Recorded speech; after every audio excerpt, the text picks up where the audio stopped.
their recent results and their match history and their like flair and how they get nervous, but I don't even really think about like who are they practicing with, what do they have in the team house. Yeah, it's hard to take everything into account, especially, we get it through message and we got to think of it on the fly. We don't have like all the stats with us. We could be outside when we're making those predictions. So, but usually we do put a decent amount of thought into it, and you got to take everything into account. Here's herO. He is 12-7, but just 3-3 against Terran. And, very strong player, one of the best Protosses we have. But this guy, he's been on top for a while, known as the best Terran that we do have here in Pro League and probably the world. And he's 12-5, 7-2 against Protoss. One of the reasons I voted for this guy on Outboxer, I forget who exactly it was he was playing, but he just wrecked a Protoss on this map. I think it was actually Stork. I think it may have been. I do remember the game you're talking about, and it always comes to mind. And that was before the buff to the Widow Mines. That was like just pure bio that he was using. With, like, that was when Maru was good against Protoss before Terran got buffed. Exactly. Maru TVP on this map, you have those kinds of memories. He's on a huge run right now. That's why we decided to side with him. Will he take it? That is the question. It's not 100%. No, it's not. herO definitely has a good chance here as well. Well, so both players are in the lobby. They are ready. We're going to start this game. The first match between CJ and JINAIR, a Protoss versus Terran on Outboxer.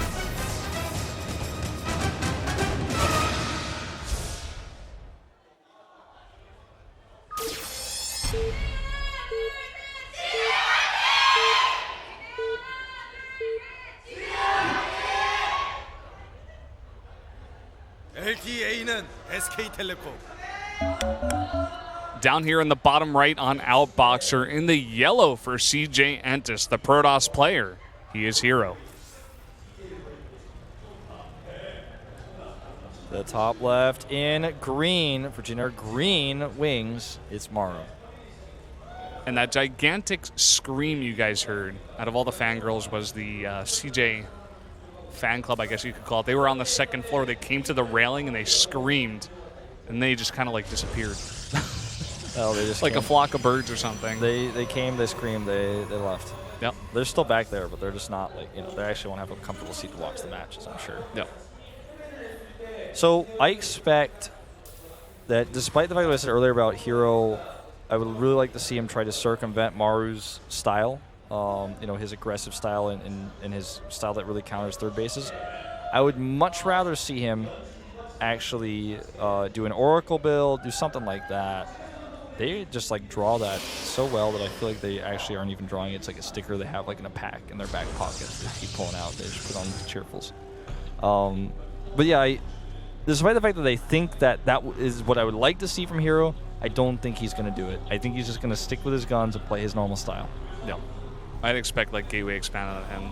On the other hand, it seems like Maru's probably going to go for the command center first. Pocket Maru, Imba, go with JINAIR. Pocket man, Wales heart StarCraft. Well, StarCraft heart Wales. Right back at you. I have some Welsh blood in me. Like 1/4 or something, I was told. Really? I don't know. Like, I'm always really bad at like tracking heritages and stuff, but I was just told like, one side of my family is like, got a little bit of Welsh blood. I'm like, I'm 1/4 Welsh, whatever that means, but I don't know. That's cool. That's different. I got half Irish, but Irish and English blood sometimes mix, like if you go far and back enough, and I don't know. Could be related to some conquer back in the day. Who knows? Yeah. Well, I mean, somebody knows, but it's just not me. Sorry. Well, I was asking you, who knows, Well, I don't know. I mean, do you know? Wikipedia. Really? Yeah, probably they know. They know about my lineage? Wikipedia? Yeah. I gotta ask Wikipedia about this. I'm sure you can find it, man. There's a page on you out there. Someone's making it right now, actually. Somebody who knows is like watching Pro League, because of course everybody watches Pro League. So the guy who knows is like, oh, hold on, let me make that Wikipedia page for you real quick, just for your convenience. You can remain anonymous. And he's gonna put on the talk page while he's editing. Like, by the way, great commentary. So he's gonna put. Well, this SCV out of Maru came into the base of herO. Didn't see much. Did not see the pylon to the left.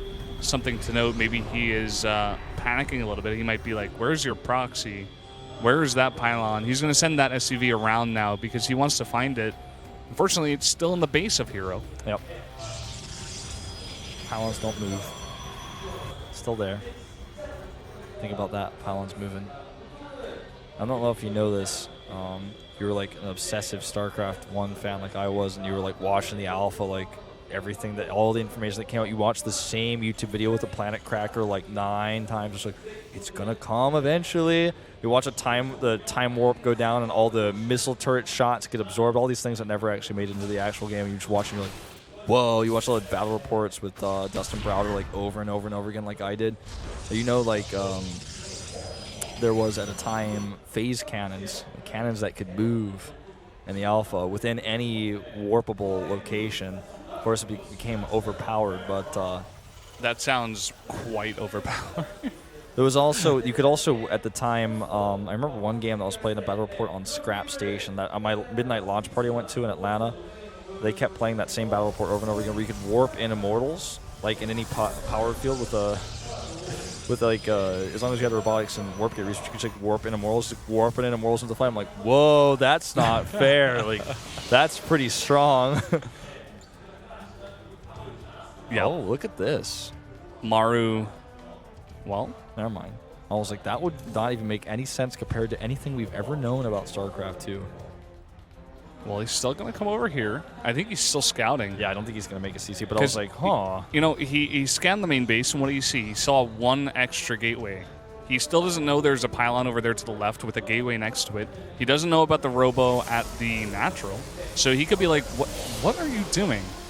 I think he's just not freaking out, but he's a little bit concerned. He's like, I don't know exactly what he's doing. I need to find out. And he's going to send his SUV, but unfortunately he's going to be caught out here by these stalkers. I'm going to check the exact range of vision on the SUV. I want to see if he was able to even verify that there was a third base or not. No, he didn't get close enough. So he actually doesn't know if there's a third command center or not, or a third nexus or not either. So that's really annoying. Yeah. He's pretty much in the dark. He's scanned, and he didn't see much. So he's got to play careful here. He certainly does. Let's see what the next step is here. Obviously, we have a Bay and a Twilight Council going down. So it seems to be herO wants to play a safe third base. He's not taking the risky, greedy version of the expand.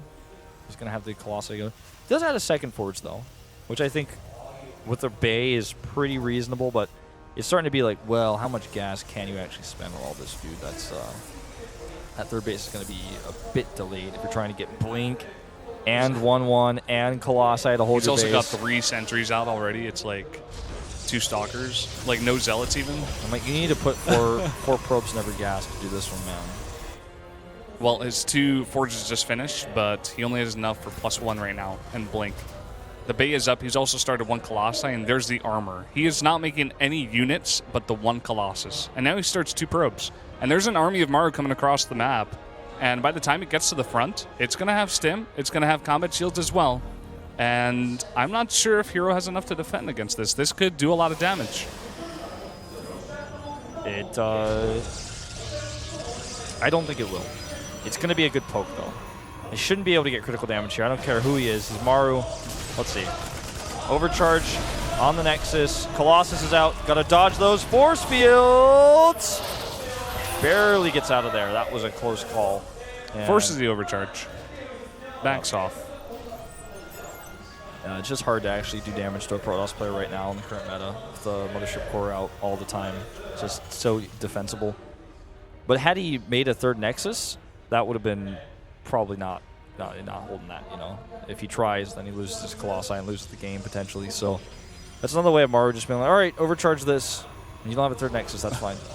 You don't have a third Nexus, I'm okay with this. You do, I'm just going to kill that. So not a bad move by Maru, you know. Don't look at this and say, well, I mean, he lost a few Marines. Like, he didn't do anything. But it's definitely worth it to poke like this. Yep. herO has a hallucinated Phoenix going around the base of Maru. He sees there's no third just yet. Maru, you know, he's not making that third. He's just making a bunch of units. He's coming across the map. He's got 1 mines here as well. Look at that. They're, I'm not sure exactly what happened over there. It seemed like herO was killing his own pylon. Yeah, his Colossus got trapped, it looked like. Ah, okay. I hope he didn't just repeat the problem. I think he might have, actually, with that cannon finishing. I'm not sure, but He knows better than me. I don't have the game in front of me to know, but I'll let Pylon will go down here. That's going to unpower just one gateway. Actually gets the gate first and gets both. And uh-oh!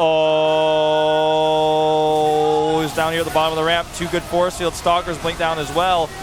No overcharge used, so he's able to trade okay with his bio. And here we go, Brendan is going for that cannon first. Can he get the Nexus? He's certainly going to try. I think he may get it.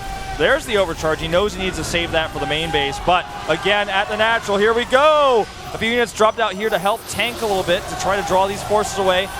Very nice force field there, but he is going to get 1 Colossus, but the rest of his units here are going to be forfeit. He's going to blink on top, herO is, and all of those units on the ground are going to die. And he's going to chase after these with the blink stalkers. This medevac's going to go down as well. With the second one go down almost. He just got too excited.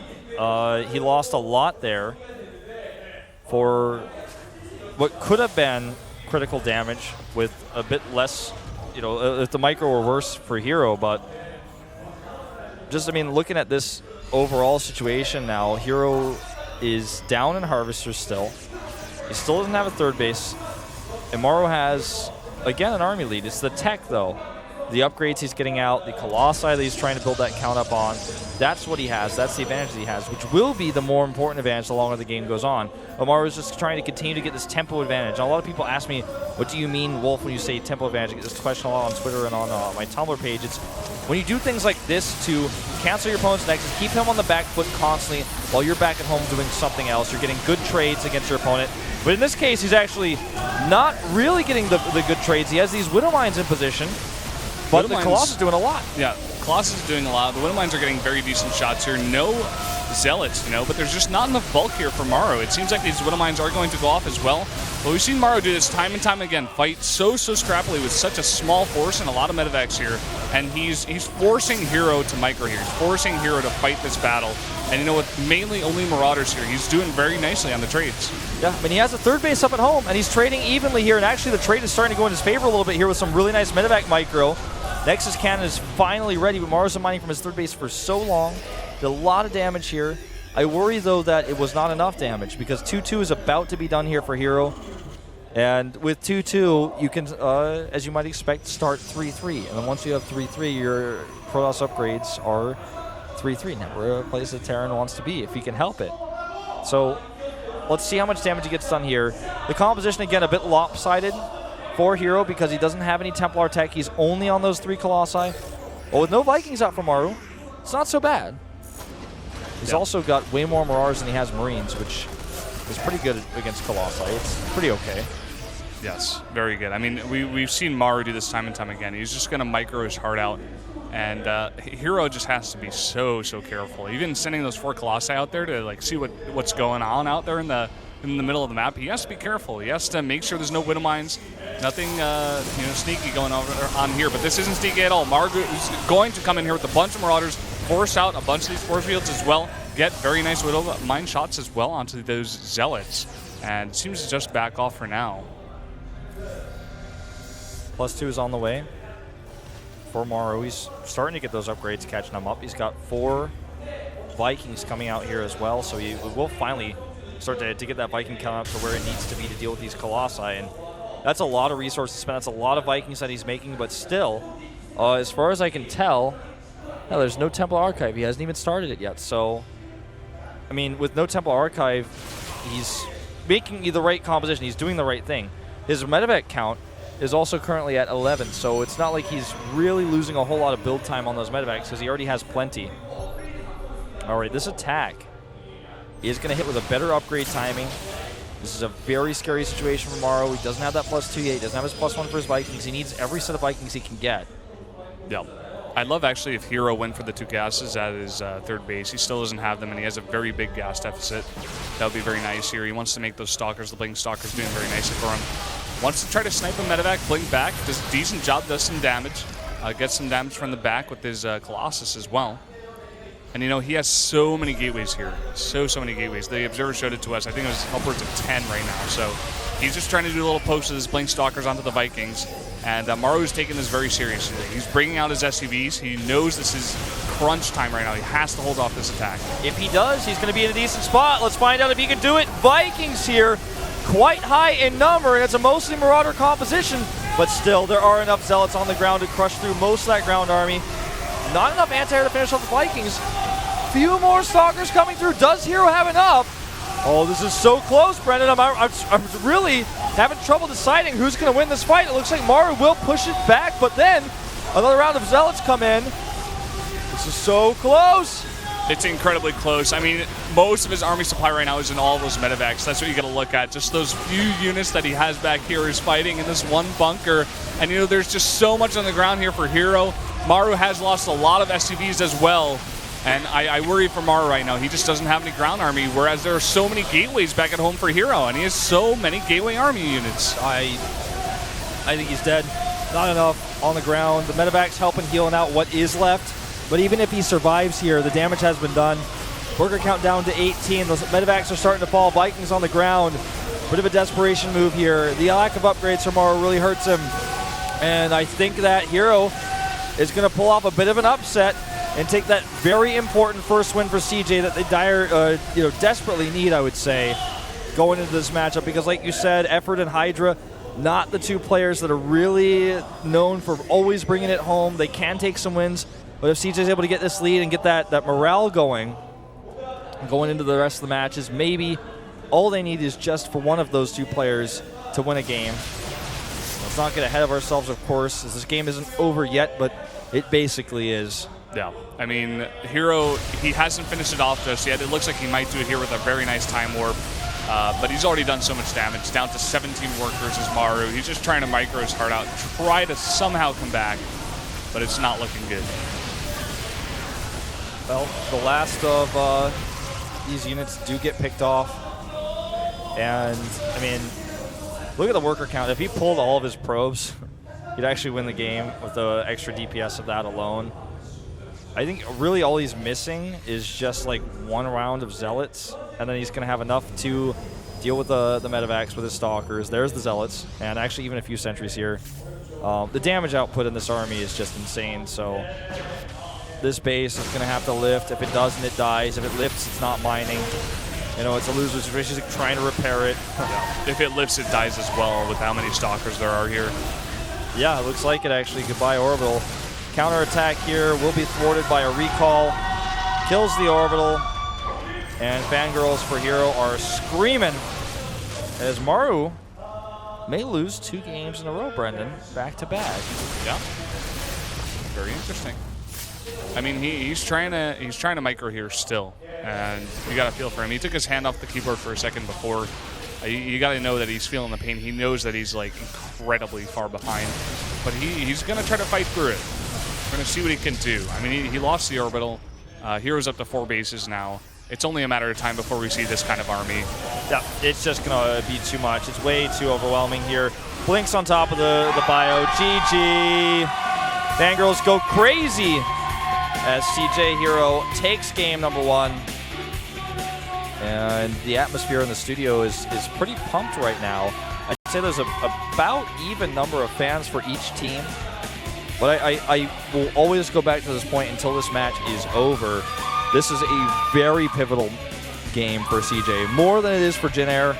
CJ needs this win. Oh, they do. They need these points. They need to do better here at Pro League. And they're starting with herO. herO is going to take a game off of Maru.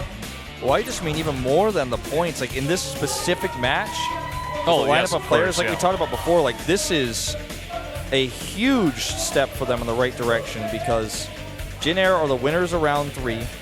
They have a great lineup, a lot of success recently. So, yeah. I was just saying before that, JINAIR, after winning that round 2 playoffs, they are in a very, very good spot in the overall points as well. So, even starting from the first or the second game here, they got to get more and more wins